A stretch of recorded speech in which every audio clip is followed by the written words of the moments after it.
Hola, el día de hoy vamos a presentar la historia, la relación y la proyección del capítulo 12 del libro Un Mundo Feliz.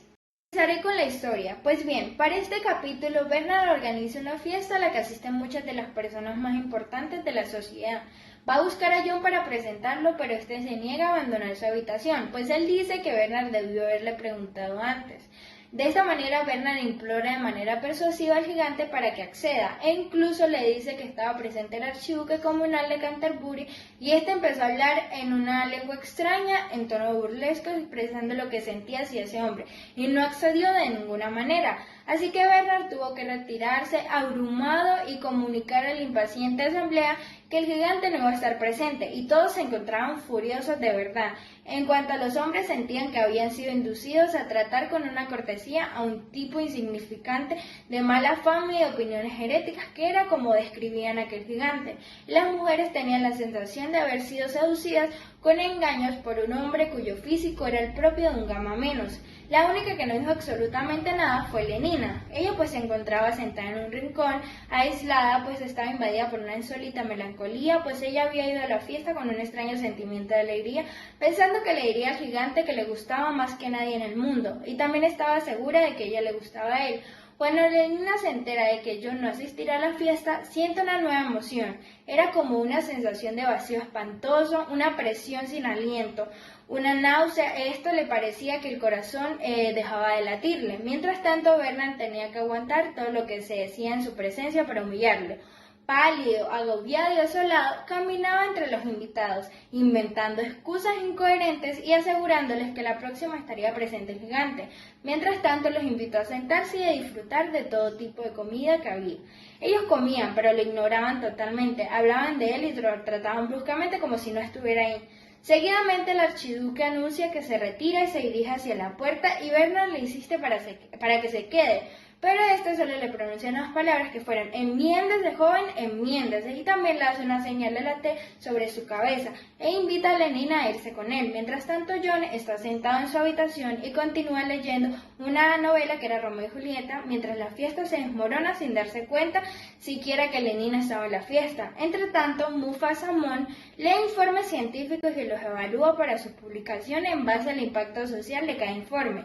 Mufasa expresa pesar porque no siempre podía publicar obras científicas brillantes porque podrían dañar a la sociedad. Un informe particular, una nueva teoría de la biología, lo disecciona especialmente. Sugiere que el propósito de la vida podría no ser el mantenimiento del bienestar, sino una intensificación y una refinación de la conciencia, una ampliación del conocimiento. Aunque esto podría ser cierto, Mon sabe que tales ideas desestabilizarían a la sociedad.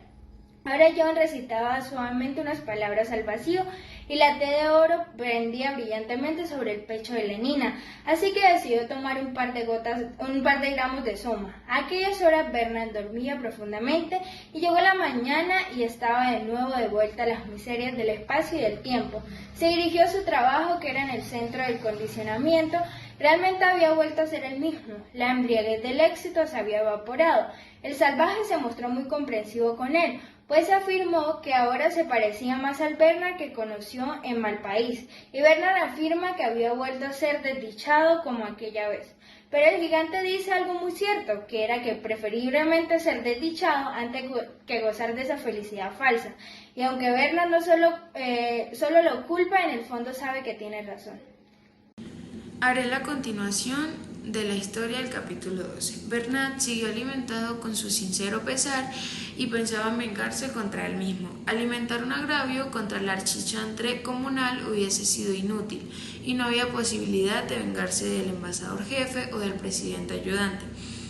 Como víctima, el salvaje poseía para Bernard una gran cualidad por encima de los demás: era vulnerable, era accesible. El otro amigo víctima de Bernard era Helmholtz. Se reconciliaron, y después de esto, Bernard le soltó toda la historia de sus desdichas y aceptó su consuelo. También Helmholtz había entrado en conflicto con la autoridad debido a unos versos que había usado como ejemplo en su curso de Ingeniería Emocional Superior, queriéndoles inducir aquello que él sentía y era Ford. Bernard le preguntó qué decían esos versos y él empezó: el comité de ayer, bastones, pero un tambor roto. medianoche en la City, flautas en el vacío, labios cerrados, caras dormidas, todas las máquinas paradas, mudos los lugares donde se apiñaba la gente, todo lo silencioso se regocijaba, lloran en voz alta o baja, hablan, pero ignoró, que la voz de quién, la ausencia de los brazos, los senos y los labios, y los traseros de Susan y de Egeria forman lentamente una presencia. ¿Cuál? Y preguntó. ¿De qué esencia tan absurda que algo que no es puebla? Sin embargo, la noche desierta más sólidamente, que es otra con la cual copulamos. ¿Y qué tan escuálida nos parece? Y Bernat opinó que no le parecía extraño que lo denunciaran, pues iba en contra de todas las enseñanzas hipnopédicas. Bernat notó que a pesar de todos sus problemas, Helmholtz parecía feliz. Después tuvo celos de cómo él había intentado intimar con el salvaje y Helmholtz lo había hecho inmediatamente. Quería dejar de sentir celos, pues le avergonzaba, pero fue inútil. En su tercera entrevista con el salvaje, Helmholtz le recitó sus versos sobre la soledad, a lo que solo tuvo un gesto y dijo que escuchara algo que él había escrito. Y Helmholtz lo escuchó con excitación y sentía mucha emoción mientras el salvaje continuaba leyendo.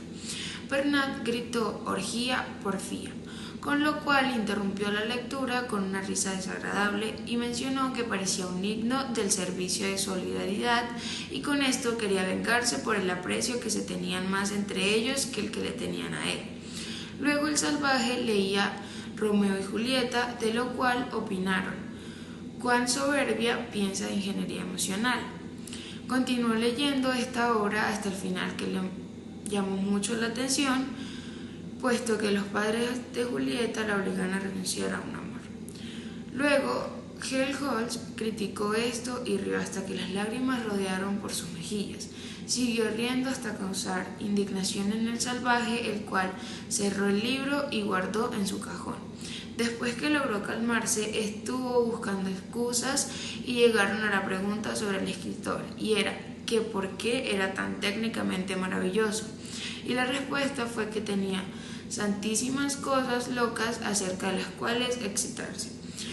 Luego le hizo una pregunta: ¿y quién va a apasionarse por si un muchacho consigue a una muchacha o no la consigue? Esto en cuanto a padres y madres. Y la respuesta fue no, no sirve. Necesitamos otra clase de locura y de violencia. Y preguntándose dónde podía encontrarla, llegó a la conclusión que aún no lo sabía.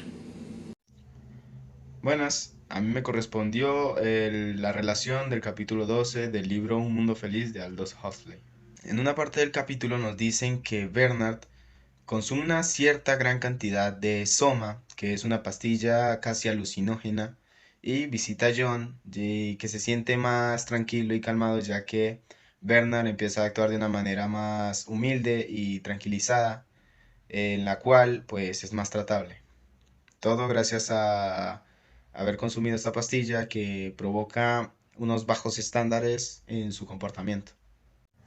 ¿Con qué podemos relacionar este capítulo? Pues podemos relacionar el soma con cualquier otro tipo de drogas ilícitas, como lo es la marihuana, la cocaína, el tusi, que provoca un estímulo relajante y tratante para cualquier tipo de persona que la consuma. Eso es lo que cuentan todo tipo de personas en sus experiencias.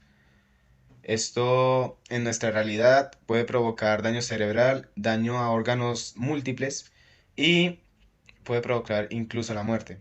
Pero como estamos leyendo sobre una sociedad mucho más avanzada, pues podemos deducir que han mejorado esta droga genéticamente para que pueda ser consumida en gran cantidad y en sí que no sea dañina.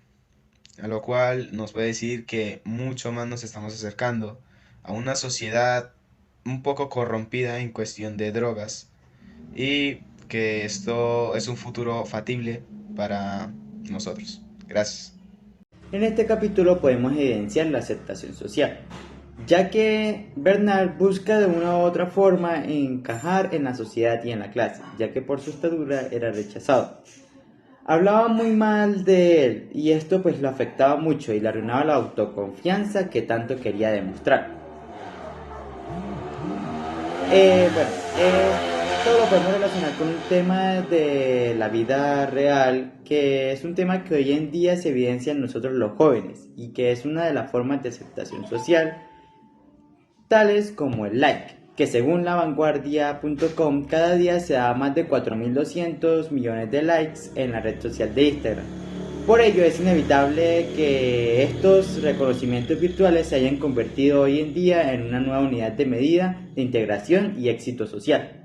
Y esto es una realidad que para todos lo es, especialmente para los adolescentes, para los que un me gusta se ha transformado principalmente en una vara para medir la hora de hacerse un hueco en un entorno social, pudiendo influir a sí mismo por una formación de su plena identidad.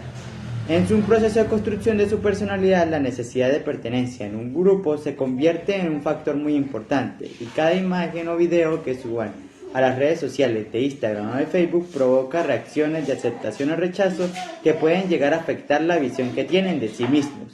El like es la nueva forma de aprobación social que se otorga a quien lo recibe el don de la popularidad y el liderazgo.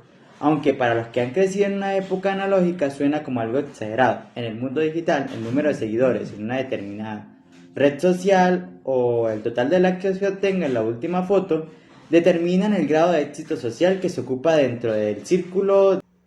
El personaje de Bernard puede representar la crítica de Huxley a la arrogancia del gobierno socialista. El apellido de Bernard, que es Marx, alude a Karl Marx, cuyas teorías económicas más tarde contribuyeron a la revolución comunista y cuyas ideas subyacen gran parte del pensamiento socialista. Al igual que la teoría socialista, Bernard anhela un significado más profundo de la experiencia humana. Sin embargo, el sabor de poder corrompe a Bernard, así como el poder corrompió a muchos gobiernos socialistas en el siglo XX. Por sus acciones, muestra que no puede librarse de los ideales de la sociedad. El personaje de Montt refleja la incapacidad de los intentos de la sociedad utópica para resolver todos los problemas, ya que las ideas contradictorias sobre el comportamiento y el propósito humano siempre permanecerán.